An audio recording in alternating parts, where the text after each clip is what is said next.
ഹിമാചൽ പ്രദേശ് സേഫാക്കി അവിടുത്തെ മുഖ്യമന്ത്രിയും കോൺഗ്രസ് പാർട്ടിയും. ഇന്ത്യയിൽ കഴിഞ്ഞ കുറേ കാലങ്ങളായി കേവല ഭൂരിപക്ഷം നേടുക, എണ്ണത്തിൽ ജയിക്കുക, മന്ത്രിസഭ ഉണ്ടാക്കുക എന്നതുകൊണ്ട് മാത്രമൊന്നും ഒരു സംസ്ഥാന ഭരണമൊന്നും നിലനിർത്തുക അസാധ്യമായിരുന്നു.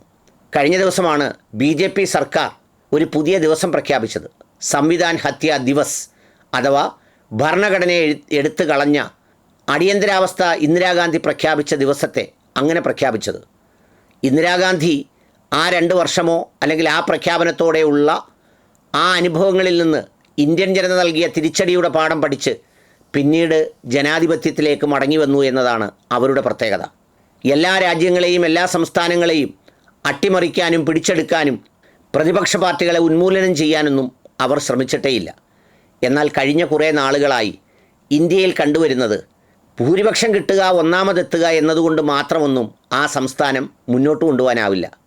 അവിടെ വിലയ്ക്ക് വാങ്ങാൻ കഴിയുന്ന അസൽ ഗുണമുള്ളതിനെയെല്ലാം വില കൊടുത്ത് വാങ്ങി ഗോവൻ മാതൃക സൃഷ്ടിച്ച് രാജ്യത്ത് പലയിടങ്ങളിലും അട്ടിമറിക്കപ്പെടുകയായിരുന്നു.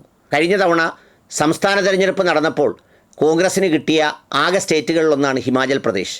അവിടെ വ്യക്തമായ ഭൂരിപക്ഷം ഉണ്ടായിരുന്നിട്ട് പോലും ഭരിക്കാൻ അനുവദിക്കാതെ അവിടെയുള്ള 6 MLA-മാരെ കൂറുമാറ്റി വേറെ കൊണ്ടുപോയി താമസിപ്പിച്ച് ഭരണം പിടിച്ചെടുക്കാൻ എല്ലാ ശ്രമവും നടത്തി. 400 പാർ എന്ന ലക്ഷ്യം നേടിയാൽ ഹിമാചൽ പ്രദേശ് ദിവസങ്ങൾക്കകം തകരുമെന്ന് ഇലക്ഷനാനന്തരം വിശകലനം ചെയ്ത വിദഗ്ധരൊക്കെയും അഭിപ്രായപ്പെട്ടു. എന്നാൽ 400 പാർ കിട്ടിയില്ല. കിട്ടാഞ്ഞിട്ട് പോലും അതിനോടുള്ള ആഗ്രഹം വിട്ടില്ല.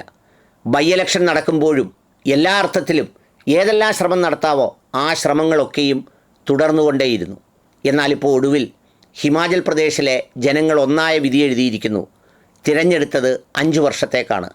കോൺഗ്രസ് സർക്കാരിന് 5 വർഷം ഭരിക്കാം. ബൈ ഇലക്ഷനിൽ മത്സരിച്ച കോൺഗ്രസ് സ്ഥാനാർത്ഥികളെ അവർ വോട്ട് ചെയ്ത് വിജയിപ്പിച്ചിരിക്കുന്നു. ചുരുക്കത്തിൽ ഹിമാചൽ പ്രദേശിലെ ജനങ്ങൾ ഒരട്ടിമറിയെ ജനാധിപത്യപരമായ വോട്ടവകാശം കൊണ്ട് മറികടന്നിരിക്കുന്നു എന്ന് വേണമെങ്കിൽ പറയാം.